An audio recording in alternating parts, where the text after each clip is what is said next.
about setting up the company full-time.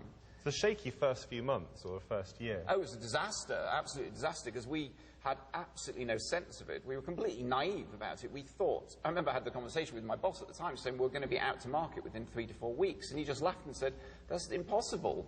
And I said, oh, you don't understand, we're so passionate about it, we're going to find a way to do it. And we had completely misunderstood the difference between doing it once for a market stall versus doing it day in, day out to sell to shops. So what we thought was going to take 3 to 4 weeks took a year, and it financially bankrupted us because we had no money coming in. We only had our last month's paycheck.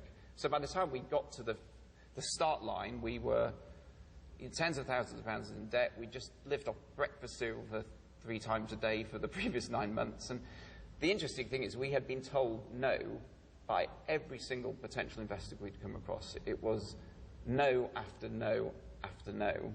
And it was only right at the 11th hour, after 9-10 months of being told no, when we were going to throw in the towel, we sent out an email that just said in the subject line as a joke, does anyone know anyone rich? Because we've been turned down by every bank, every venture capital firm, every investor network.